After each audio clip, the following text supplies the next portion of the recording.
Hello, and welcome to CareSmartz360 On Air. I'm Dennis Gill, Senior Sales Consultant at CareSmartz.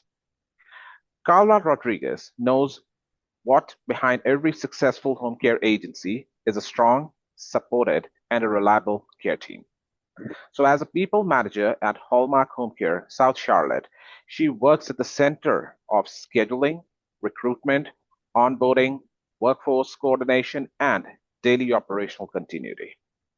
So, in this episode, Karla shares the real world insights on why caregiver retention has become one of the biggest conversations in home care today, and what agencies can do to build stronger teams, reduce burnout, improve communication, and create such a workplace where caregivers genuinely want to stay in. So, welcome to the podcast, Karla. Thank you so much, Dennis. Happy to be here. No, we're really glad you were able to devote your time today for our listeners all over the world. And we really hope that this is a very beneficial and a fruitful session for all the listeners, whoever are listening to our session today. Really glad for that. Thank you. Okay, so without wasting any time, Karla, I'll straight away jump in with my first question for you. So, Karla, according to you, why do so many home care agencies still struggle with the caregiver retention today? Yeah, that's a really nice question. And I just think that, first of all, caregiving is such an emotional, demanding work, Mm-hmm. um, that caregivers sometimes feel very drained after just one shift, right? Mm-hmm. Plus, they also feel like regular agencies are treating them like they're interchangeable, which Got means it. that they can be, moved around at any place. And that doesn't sit right well with them, right? They have obligations, they have certain amount of things that they need to cover with the money that they're receiving, that if Mm-hmm. they feel like they don't have anything stable, um they prefer to kind of like look around and move elsewhere instead of keeping or staying with one agencies, right? Okay. Um, a lot of agencies are still reacting instead of proactively supporting the caregivers. Uh-huh. So, for example, instead of having a consistent schedule, they are having last minute changes, they're having lack of recognition, they are having lack of communication, and that's something that really struggles with a person. If you don't feel stable, if you don't feel like something is um right for you, then Mm-hmm. of course it's going to be hard for them to stay in the Yeah. same agency. Definitely, definitely. I completely buy your point of that. And how can agencies build a culture then, which caregivers genuinely want to stay in? So I would say that to build culture, it's through daily experiences, Hmm. right? Um, Caregivers are not looking for someone that can, tell them a slogan or send them, something that it's the company motto, right? They Yep. want daily experiences. They caregivers want to stay where they feel respected, protected, appreciated, and as well connected with the company. Hmm. So I would say that the best steps that they can take to build a great culture for a caregiver is consistent communication, recognition for great work, reliable scheduling, Hmm. fast support when they're having a problem, which, as a home care problem can come at any point, right? Um, Definitely. they need as well managers that can listen to them, Hmm. give them clear expectations, but as well give them some extra training so they can, as well start developing skills that probably they don't have and opportunities to grow. Opportunities to go. So basically, a clear sense of their role profiles. They should be clear that what their exact role profile is, and regular assistance is provided to them, and a very happy culture to work in. Yeah, definitely. I think that communication is the main point Hmm. for culture, and as well for them to be listened, because they go through a lot in one shift, like a lot of things can Yeah. happen for them, and sometimes they just need to be listened as well. Yeah, and continuing with that thing, so communication, as you were talking about, is the most important thing. So, what role does communication play in reducing caregiver burnout and turnover? If you want to add something to that, so I know we have discussed something in the previous questions. If you want to add something onto that. Yeah, definitely, for sure. I mean, I think that poor communication creates a stress very, very quickly, Mm-hmm. which, stress is the main point of burnout. Yep. So if caregivers they feel like they're ignored or they're not informed correctly, or there are surprises within schedule changes or surprises within the care that somebody needs, then Mm-hmm. that frustration builds up really, really fast. Yeah. So I would say that the role that plays communication in reducing burnout, it's critical. And in Mm-hmm. order to manage that, of course, agencies need to give clear expectations. They need to give quick responses, honest conversations as well, and listening to the caregiver's concerns. Definitely. And how should agencies handle the last minute call-offs, according to you, without even overwhelming the caregivers?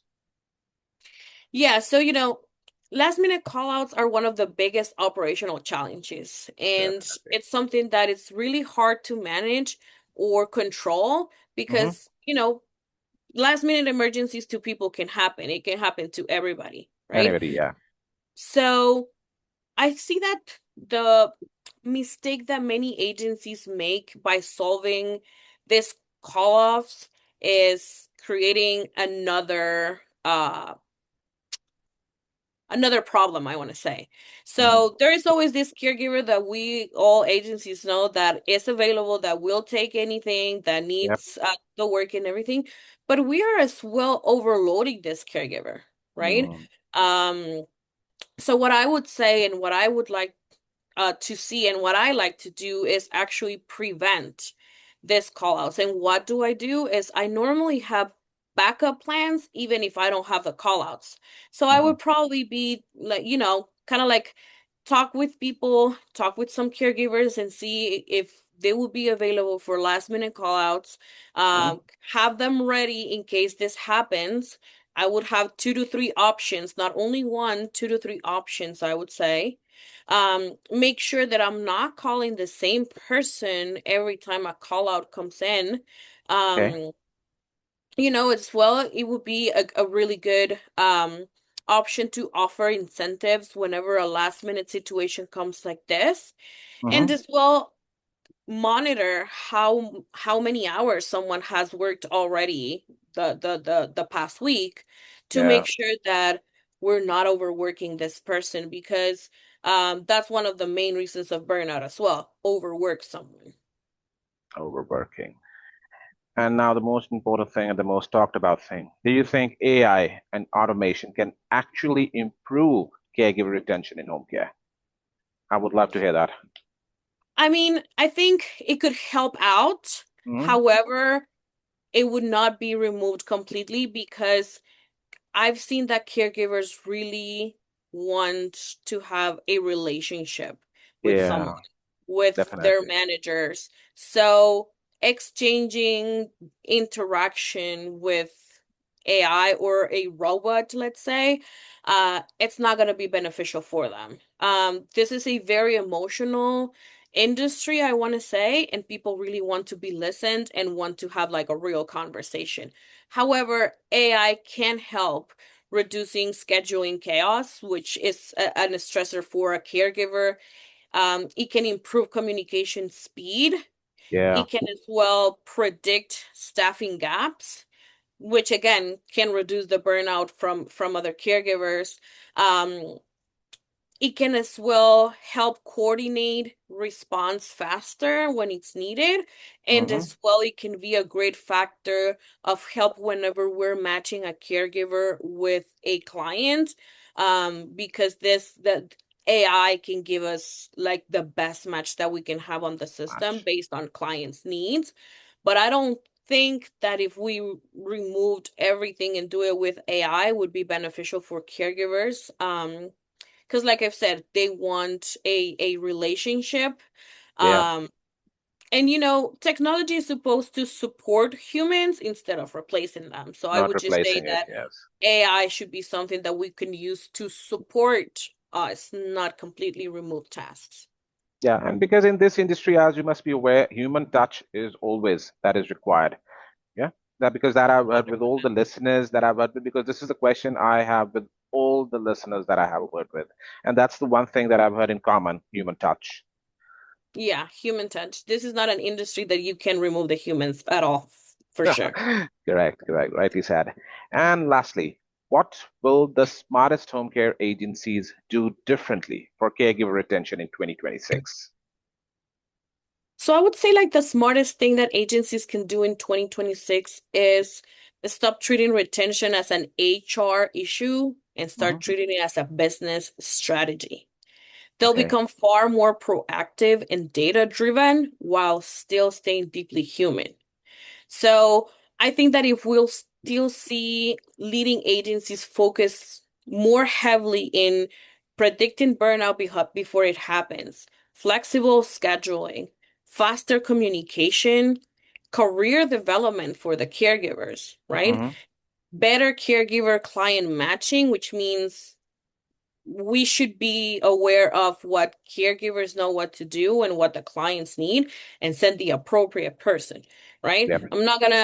It's not correct to send a caregiver that does not know about feeding tube, for example, with a client that has a feeding tube. That is Yep. something that is not correct. So better matching, real-time feedback. Hmm. Um, Again, if we introduce AI to assist us in admin situations, I think that it will help the operation better. And as well, if we can implement like an emotional and wellness support initiative for the caregivers, because like I said, this is a very emotional work that they do. I think that agencies will thrive better and if they implement these things. Rightly said. Because I would also tell you that when few years back in CareSmartz 360, when we started this thing of finding a caregiver, an apt caregiver, we have that option. And it really, really helped the agencies. They love that feature because it matches the skills and attributes every client is looking for, every caregiver has, and even the scores that have been provided, which caregiver lives near. So yeah, that is a pretty helpful tool for the agencies. That does. Yeah, definitely for sure. And everything involves like living near a client. It's one of the most important things for a caregiver that Yep. they don't like Yep. traffic. They're Mm. already tired. So Yeah, they don't have to travel much to go and provide care to a person. Rightly yes. said. Rightly said. All right. So thank you, Karla. Thank you for your time today. I know it was a very crisp session, but it was a really informative one for all our listeners today. I really hope that they really gained a lot of knowledge about this topic today, and we would really love to have you again on our show with a more detailed versions, more detailed questions in future. Yeah, no, thank you so much as well for the invites. I just want to close by saying that at the end of the day, caregivers are the heart of home care. Mhm. Agencies that invest in supporting, listening, and protecting their caregivers are the ones that will grow sustainably in the years ahead. So I will gladly be back here if you guys have me, and thank you so much for your time. Surely, surely, we would love to have that. And thank you to all my listeners today. So this is Dennis Gill. I'm signing off today, and I'll be shortly back with you guys. Thank you.